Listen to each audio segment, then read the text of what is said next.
Meeting is called to order at 6 o'clock. Please rise for the pledge of allegiance. I pledge allegiance to the flag of the United States of America, to the republic for which it stands, one nation, under God, indivisible, with liberty and justice for all. Thank you very much. We are being broadcast live over Channel 12, and we are live on YouTube. Right, my wife this one. So hi. Clerk, right, would you please call the roll? Yes. Trustee Kelly? Here. Trustee Gordon? Here. Trustee Martin? Here. Trustee Frazier? Here. Trustee Bud? Trustee Bud? Bud? Here. We have a form. Thank you, Clerk. Given this executive summary, today we have a consent agenda which consists of board meeting minutes, prepaid lists, voucher lists, that's basically us paying for our electric bills and all the basic things. We have a budget amendment to increase the salaries of the director of regulation, or recreation to $75,000 and the recreation programmer to $68,800. That was discussed at the board meeting last year, as we anticipate opening up recreation facility for the next months. We also have approval of the reappointments of Dolores Hogan, Alan Wiley, Barry Coble, Patricia Sobecki, Patricia Thomas, and these are all being reappointed to the Senior Endowment Committee. Thank you very much for your service on that committee. We have approval of the stormwater maintenance agreement and with a board resolution with TT Electric at 4200 Ecorse Road. We also have approval of the renewal of the Daniel Consulting Agreement for up to 2 years. It's on a 30-day cancellation if you wish. We have approval of the 23 Blight Control and Demolition Management Program, which is an activities report. And we have approval of the Senior Endowment Committee bylaw review. There are also will be presentations today on the DDA and the projects and the funding of these projects. We're going to have an update, I believe, on the Denton Road Bridge. We're also having new business, which include discussion of the special land use request to change an existing daycare family home to a daycare group care home, 6 to 12 people, in Country Walk subdivision. Then we'll have a discussion on the selection of Fishback to provide a wastewater master plan study of Van Buren Township sanitary system. It's going to cost $198,000. We're having a discussion to addendum number 2, the agreement for the Fishback for design engineering for Denton Roads Bridge in the amount of $42,000. And discussion on selection of on-grade contracting to provide a 16-inch water main repair and valve installation on Edison Road. It's bridge, I believe, to the amount of $46,300. Moving on, we're going on to adopt the agenda. Can I get a motion to adopt the agenda? Trustee Bud. Support. Trustee Frazier. I have a motion by Bud, supported by Trustee Frazier. Hearing no discussion. All in favor? Aye. Opposed? Motion passes. Next item is the adoption of the consent agenda. Trustee Trustee Don Boynton. Please read that, make that motion.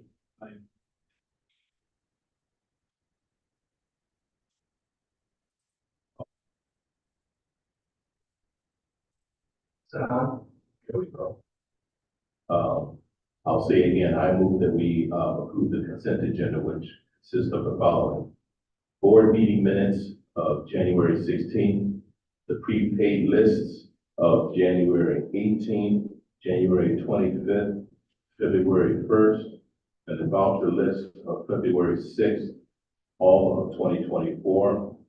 Approve of the budget amendment to increase 101-622-703-001, Director of Recreation to $75,000, and to increase 101-622-703-003, Recreation Programmer to $68,841 from General Fund Balance. Approval of the reappointments of Dolores Hogan, Helen Wiley, Mary Corbel, Patricia Sobecki, and Patricia Thomas to the Senior Endowment Committee with for terms to expire February 6th of 2026. Approval of the stormwater maintenance agreement and board resolution 2024-01 with ETE Electric at 42061 East Forest Road. Approval of the renewal of the Daniel Consulting Agreement for 2 years. Approval of the 2023 Blight Control and Demolition Management Program Activities Report. And approval of the Senior Endowment Committee bylaws. Can I get a second? Support. All right, I have a motion by trustee, Boynton, and I have support by treasurer Bud. Is there any discussion? Hearing none, all in favor? Aye. Opposed? Motion passes. We will have a public hearing, which we have none. We now are in correspondence, announcements, and presentations. Is anybody from the board that wishes to make a correspondence, announcement, or presentation? No? Director, Gary. Sarkover. Sorry. Good evening, board. Good evening.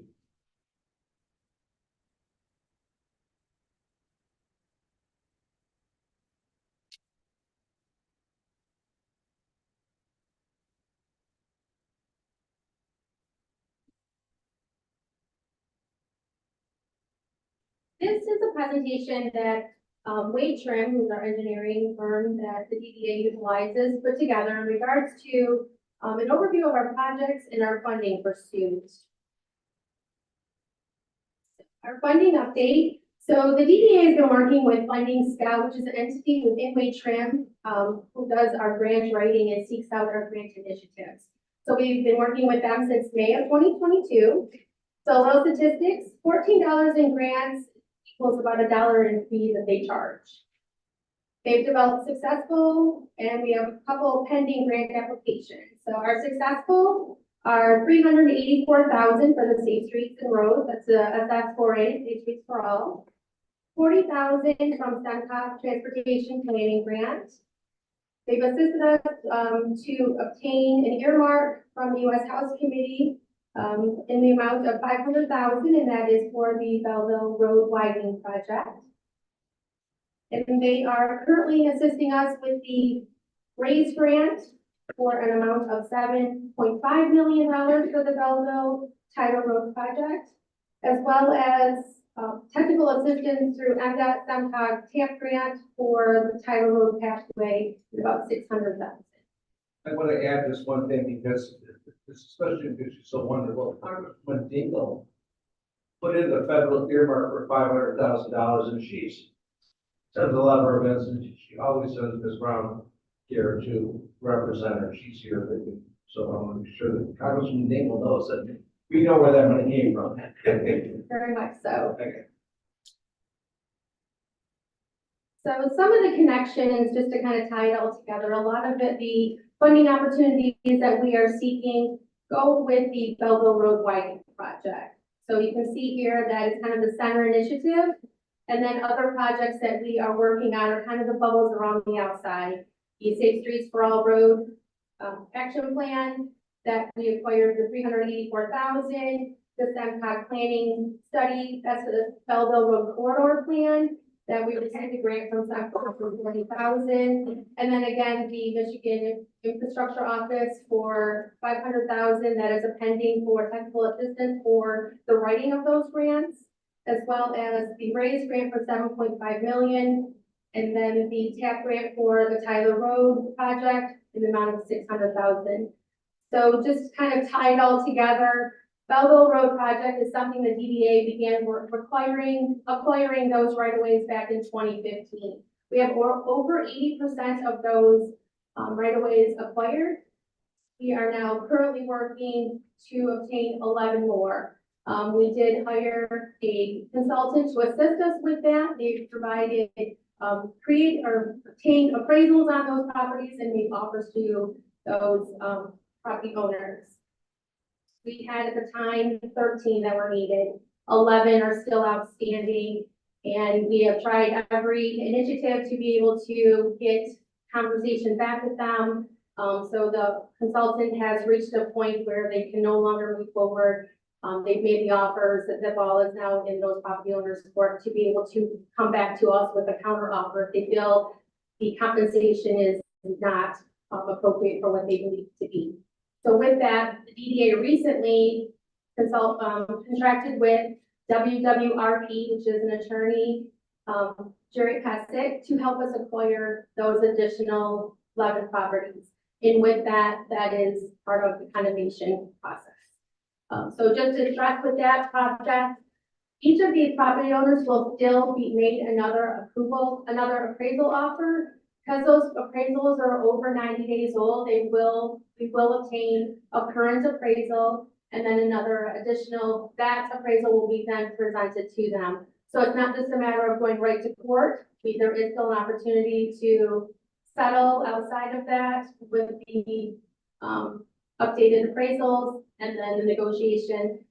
However, there is a point where the clock is ticking and we can't wait too much longer because of the construction season for the Belleville Road widening. We do have 2.1 million secured through the TDFC funds, as well as the earmark from Congresswoman Debbie Deagle's office, the amount of $500,000.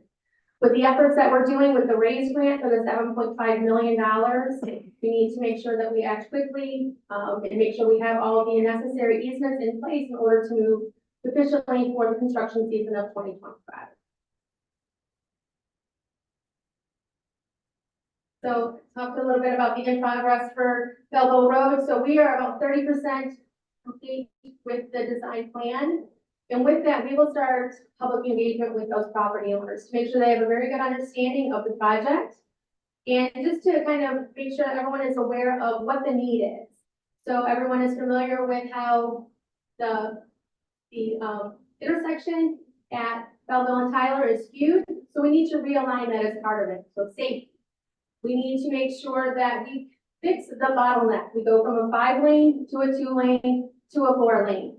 We have our only fire station on the north end of our community to address those public safety concerns and runs in the north end of our community. Last year alone, they ran 2,099. With the two developments of the Hampton Manor, as well as the Clover communities, we're looking at an addition of about 280 to 300 runs. So to get those numbers, they typically look at the number of beds, so 1 run per bed is kind of what they look on average to add. So those are some of the issues that we are working to address. So with this project, we will have a center turn lane, a dedicated center turn lane, as well as pedestrian pathway sidewalks on there as well to address the additional safety concerns for those walking on the side of the road. So when asked, why are we doing this? There's multiple reasons, but it all does come down to safety.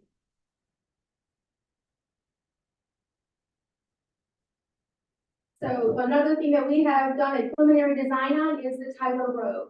That is a 1.5 non-motorized pedestrian pathway. We are still determining what is the best side of the road to place that.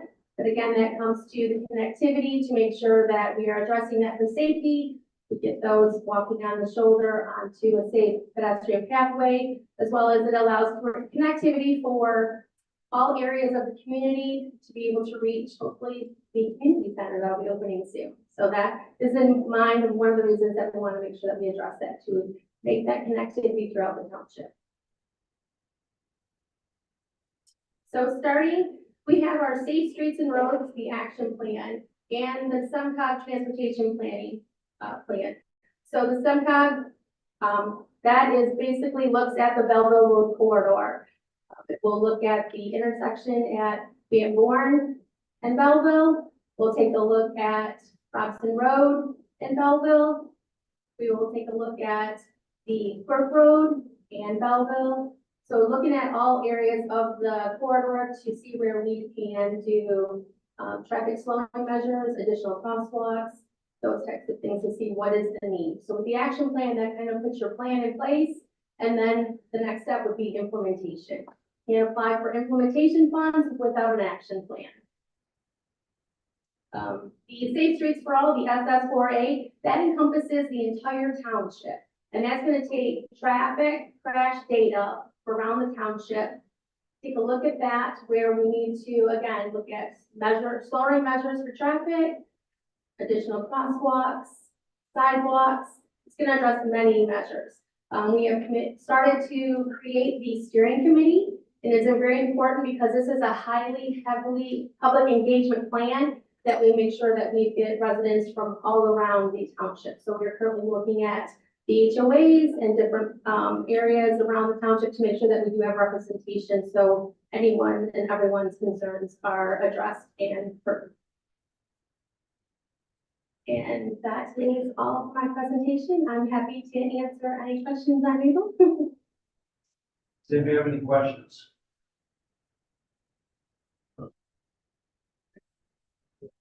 The DDA is doing an amazing amount of work, and it's great to go there and coming up with lots of ideas, and figuring out how to fund them, and developing long-term grant programs. And then going out and figuring out how to fund those long-term grant programs. So thank you very much. Okay, do we have another presentation, or is Ron? Or are you part of the other part? Are you part of the, never mind, I know where you're, I get it. Okay, quick.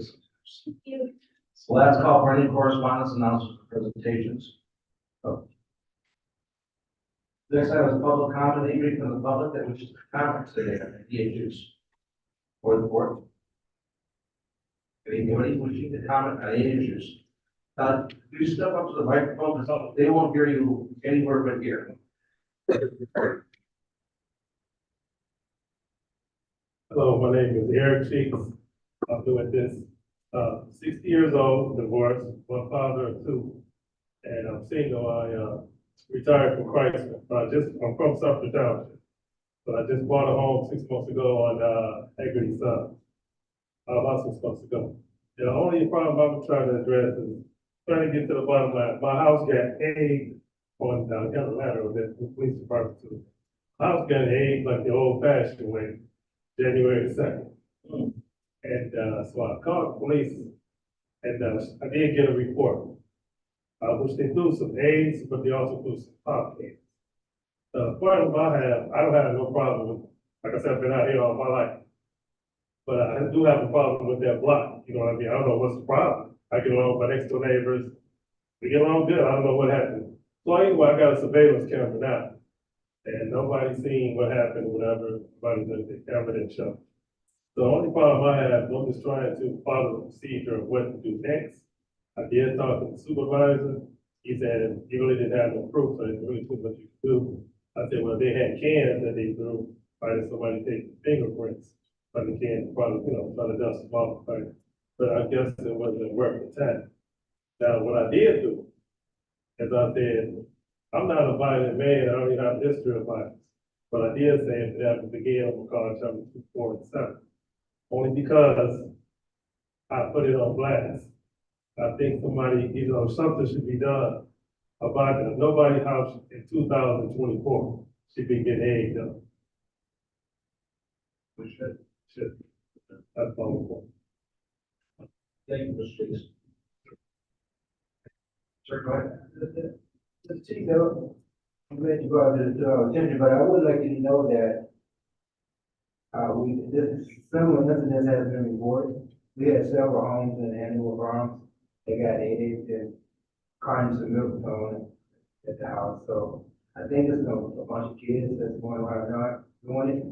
We did capture a couple of videos on some of the book cams, but we was not able to verify because they were playing hoods. But I just want you to know, I don't think this is an isolated incident because we got I know 4 or 5 similar incidents that have been reported in my subdivision also. But Anybody else? Thank you. Unfinished business, we have none. New business, discussion and consider approval of special land use request for, daycare. Did I get a motion? Somebody read it. Make a motion to approve special land use as requested by Kimberly Gunlas to change in the existing daycare home, daycare to a daycare food hall, just as is defined for section 2.102. Parent A, parent 60, parent B of the Van Buren Township zoning ordinance at 13,657. Country Walk. So great. All right, Director Powers. Okay, thank you, board. I was trying to load up the graphic. I think this can be explained without much in the way of graphics. We have here tonight Kimberly Younglist, who is the property owner of 13657 Country Walk Boulevard. She has operated what's called a family daycare home at that location, which is a permitted use by right in the property zoning district. That type of daycare home in-house allows up to 6 children. By state law, and there's a use category for up to 12 children that requires special land use approval in Van Buren Township. And so the request is to increase from the up to 6 children category to the up to 12 children category.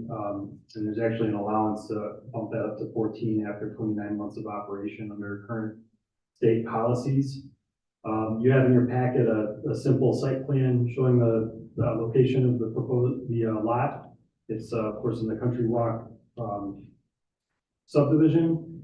And the Planning Commission reviewed this request on January 10th and held a public hearing for it on that date. The applicant has a roughly 3,400 square foot home according to assessor's records, built in 2004. The home is adequate to serve this use. The Planning Commission looked at a number of general special land use criteria, including whether this would be a socially and economically desirable use of the land, necessary for public convenience. We noted that there are 536 single-family homes in this neighborhood and a lot of children with a daycare need. Whether the house and use would be compatible with the surrounding character of the neighborhood and well serviced by public utilities and services. The Planning Commission found that all those criteria were met. There are also some specific criteria related to the distance between daycare home or group daycare home and other institutional uses, which include certain correctional facilities and other institutional uses, but also includes the distance from other group daycare homes. This home site is well separated from all the listed institutional uses in the zoning ordinance. It is a little less than 1,500 feet. It's about 1,200 feet from the next nearest group daycare home, which is the home operated by Danielle Sizemore, who was in front of this board last year. And so those two daycare homes will be a little bit closer together. However, the Planning Commission reviewed traffic patterns, the availability of parking, and found that was not going to be an issue. There's essentially one of those sites is on a cul-de-sac. The other site is on a street parallel to that road that the cul-de-sac enters onto. And so the traffic patterns really shouldn't be conflicting, and there are no major concerns in the law on this. The use also will comply with the zoning ordinance requirements for hours of operation. And there's, as I'm kind of alluded to, there's adequate parking capacity. This is a corner lot with 127 roughly feet of frontage on Country Walk Boulevard and 118 feet of frontage on Camden. And there is the availability to park on street on this side of the street on one of those cross streets. So there's plenty of on-street parking capacity in addition to the space available in the driveway. And so the Planning Commission found that this proposed expansion from a family daycare home to a group daycare home would be approvable, and they were approved with some conditions the proposed expansion. The conditions, some of which I addressed that night on January 10th, include that the Planning Commission needed to make findings on traffic and parking and other impacts related to the proximity between this use and the other daycare home. That the applicant had to clarify the number of employees on the site plan, which is something we collect on the updated version of the site plan. That the applicant shall provide any required approvals from the Country Walk 2 Homeowners Association. If the applicant is going to move forward with fencing, that they needed to provide fencing specifications, which they showed a retractable fence for their use, which is not required by state law, but is something that may help with some site security if the applicant wants to move forward with that. If the applicant is going to use the fencing, that they need to extend that to the property corners on that corner lot where the two streets converge. And those were, that summarizes all of the conditions on the approval for this request. And so we had a good review of this. There was a public hearing, no objection from any of the neighbors. And as I said, Ms. Younglis is here tonight. The daycare home is called Busy Bees Home Daycare. So she'd be happy to speak to it if you have questions. I'm happy to answer any questions as well. You want to speak to it? Sure, I mean, just to say that what Dan said is what the planning commission did decide that they would do, and because the state has said how desperately they need daycare, we're just real glad that she tells Van Buren Township to have her daycare center. We questioned her a lot, it's because she has it in her basement, she has escape fire windows that go out of the basement and with ladders so that there'll be no problem getting children out. Hopefully that never happens, but at least it's available. We also gave her the option to have a fence if she thought that was needed. It's just a nice situation for our residents, and we're glad you're there. Any other questions? No? Okay, she's probably been drilled by 3 different boards already, so I'll leave it alone. Thank you for choosing us. Yeah. All right, I have a motion currently with, by Treasurer Bud, and it's been supported by Clerk Wright. Last call for any discussion? Hearing no discussion, all in favor? Aye. Opposed? This motion passes. Congratulations. Yeah, actually, we could use you very much, so thank you. All right, next item is discussion on to consider approval of Fishbeck and to provide a wastewater master plan study. Thank you, Clerk Wright. Let me make a proposal to consider approval of Fishbeck to provide a wastewater master plan study for Van Buren Township sanitary system in the amount of $198,500 to be paid from the sewer fund 592-537-971-003 capital sewer fund. Support. Who says support? That's John Martin. Trustee Martin. Okay, Director Lawrence, would you please go on? Good evening, board. As you guys are, most of you guys are aware, we have 4 different sanitary districts within the township. There's been a lot of interest in the northwest corner of the township. Large manufacturers want to come in, but the problem is we have capacity issues in that area. So this wastewater study would help determine which way to send our flows. Part of that scope is task number 1 would be meter flowing. Basically, they're going to take 14 temporary wastewater meters and install them throughout the area. And one of them is going to be in the city of Belleville. They're going to track the flow that is being received there. Received or eliminated from Belleville? That's being discharged into the city of Belleville. They're going to track that. But I do have Maria here that's an expert in that. I'm going to turn it over to her and let her explain that. But Yeah, and discharged into Belleville? I'm confused. So, Belleville's, wastewater, good evening, everyone. Thanks. Name And name for the records. Maria Senke with Fishback. So Belleville's sewage actually discharges into your sewage system, before both of them go into the DUA system. So we will be putting a meter on there so we can subtract their flows from your flow so that it's not included. Yep. So the intent is to put, 14 temporary flow meters into your sewer system to collect flows. We put them in, we want them in to collect spring, summer, and fall information. So we'd like to put them in April 1st, for 7 months. They collect data, they measure level and velocity every 5 minutes, and then calculate flow.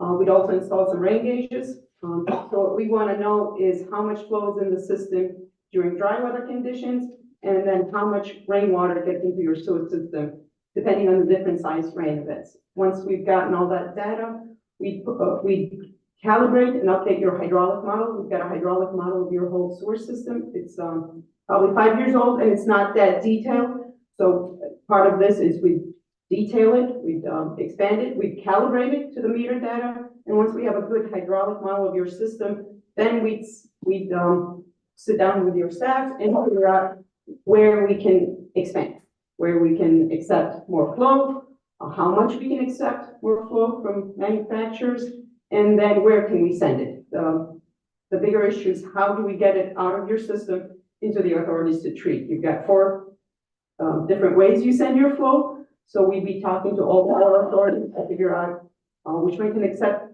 the flow, and which is the cheapest one that can accept your flow, and then what do we need to do to your infrastructure to get that flow from the manufacturers out to those authorities. So that would be the study. As I said, you collect data for 7 months, and then we calibrate the model. So we hope to have a draft report for you by May of next year, May of 2025. Any questions? Questions? I actually have a few after you guys have done it, don't. So, I knew about this, and I'm not surprised by it, and I've sat in meetings on it. But I don't know why I didn't catch this. There are currently flow meters on all of Belleville's waste, and there's flow meters on our waste going out. There are meters on your flow going out of your system. Right. But we don't have it broken interior to your system. There's a map we've included that shows how we're gonna break your system into 14 districts. Okay, so you're gonna take the 14 districts, you're gonna break those up into the 4 different wastewater treatment plants that we're currently sending to. The four will be broken down into 14, correct? Okay. Will we be able to use this data to readjust what we claim our flow rate is? Example, Rouge Valley is at 99%. If our calibration shows only 90%, will they accept our numbers? I can't speak for them. We would present the data to them, absolutely.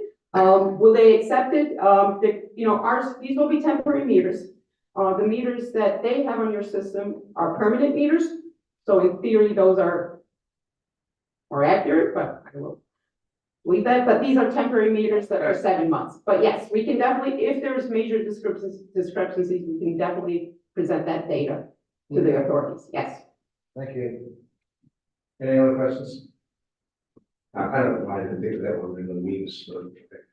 All right, so I have a motion right now by Clerk Wright, and it has been supported by Trustee Martin. Is there any last questions? Hearing none, all in favor? Aye.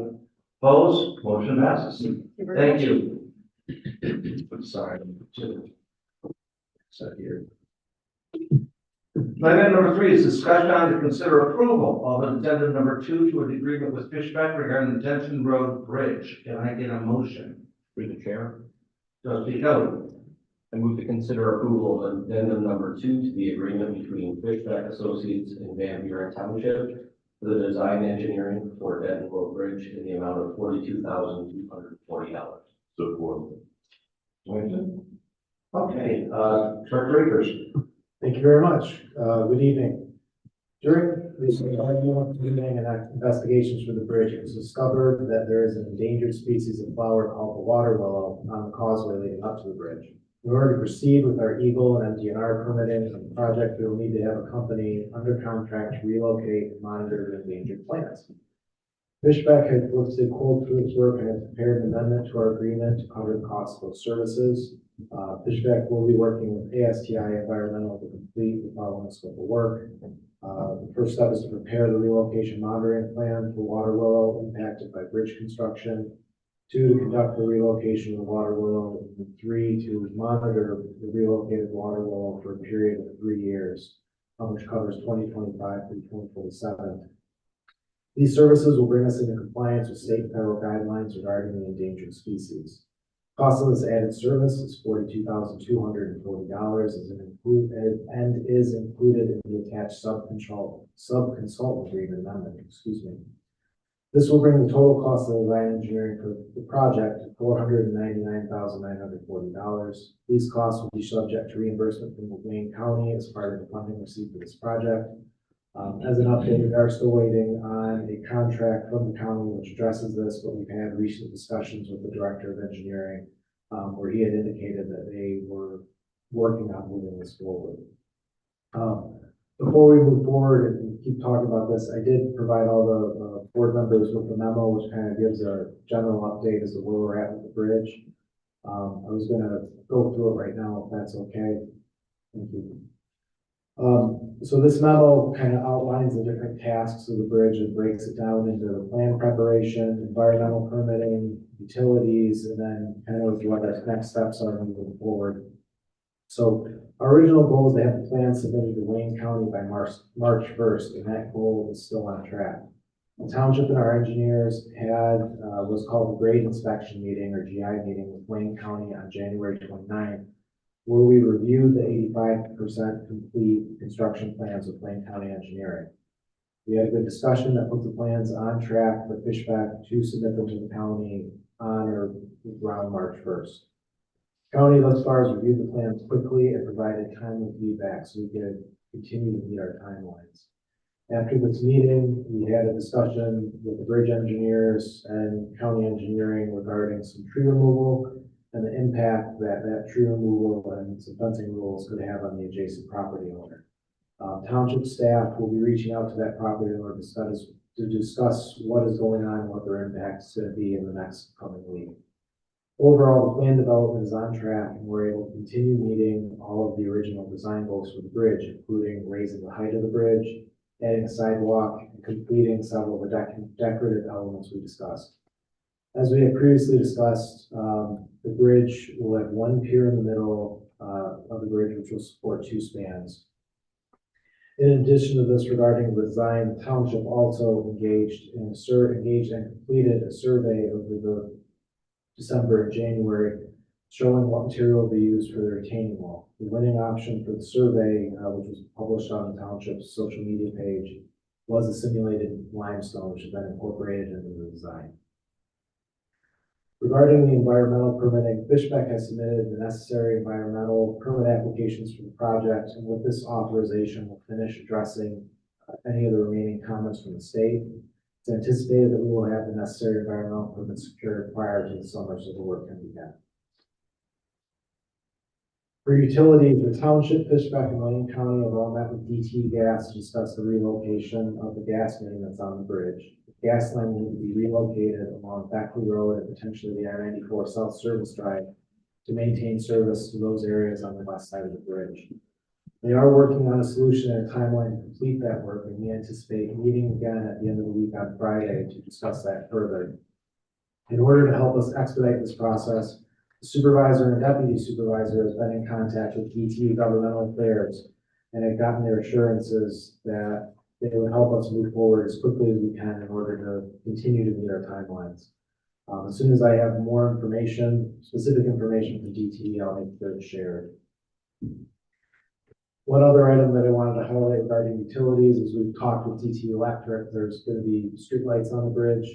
So we've talked to them. They plan to put the conduit in, and so there will be the decorative streetlights that are similar to what you see in downtown Belleville on the causeway and on the bridge adjacent to where the sidewalk is. So moving forward, after the plans are submitted to Wayne County, they will move forward in their procurement process by bidding the project out, securing a contractor, and constructing the bridge. We will continue to work with them to make sure that we get this project started as fast as we're able to. This project has come a long way in the past year and has been a collaborative effort from everyone involved to keep moving along. And we will continue to push forward to ensure the project is completed as quickly as feasible. So that concludes my update. Thank you for your patience during the process, and please let me know if there are any additional questions. I look forward to discussing them.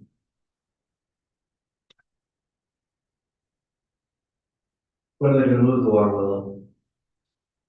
They're in the process of formulating the plan. I don't have a specific date yet, but I'll find out.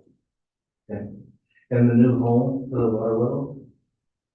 It's gonna be relocated somewhere in the vicinity, but Bridge. outside of the project boundaries. Any other questions?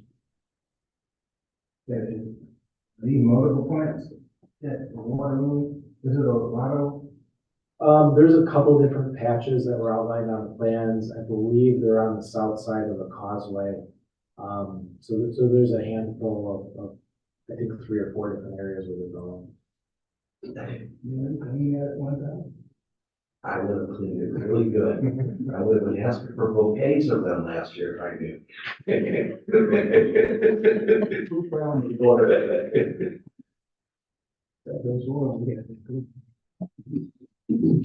Someone stands up this top, and it's, looks like a weed with a pretty purple fuzzy flower, like a cattail flower almost, so purple. Please don't go, we just have to find a new home, so. Otherwise, we'll be looking for new ones, so. They're not hard to find, they're not easy. All right, just any other questions? Okay, all right. I have a motion on this one by trustee Kelly and supported by trustee Boynton. Hearing no further discussion, all in favor? Aye. Opposed? The motion passes. Thank you, Director. Thank you. All right, next one is discussion on to consider approval of on-grade contracting to provide 16-inch water main repair and valve installation. Thank you, trustee Martin. I'd like to make a motion to approve on-grade contracting to provide a 16-inch water main repair and valve installation for Van Buren Township's water system on Edison Road in the amount of $46,300 to be paid from Water Fund 592-536-971-001, capital outlay system improvement.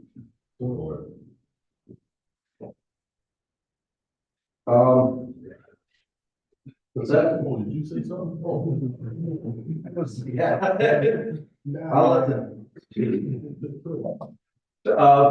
Director Lawrence, could you give us an update on this? Sure.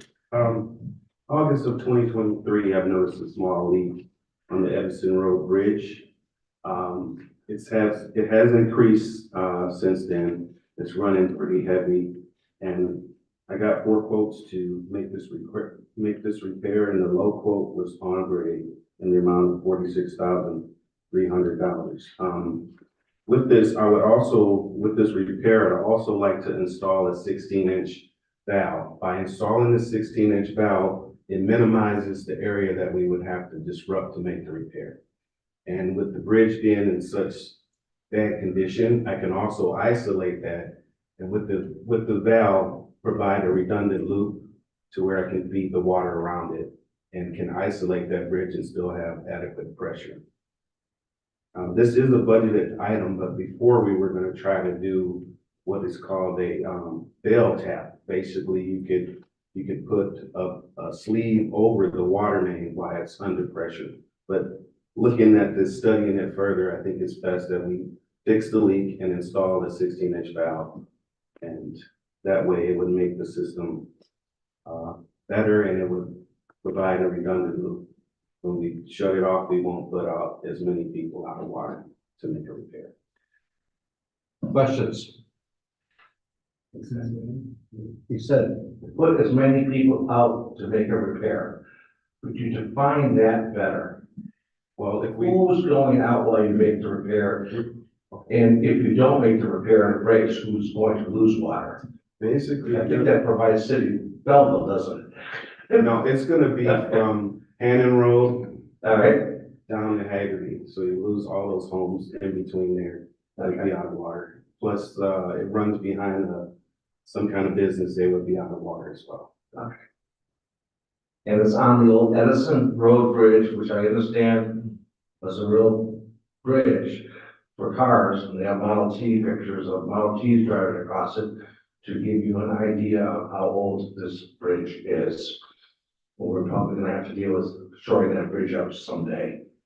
Which brings me to the next question. There's a gas line on that bridge. It is. Has anybody talked to GTE about doing work on that gas line, or maybe helping us with that bridge? Put that on our list.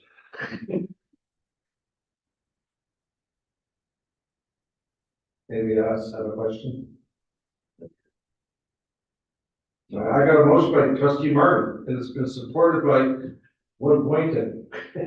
Trustee Boynton. All in favor?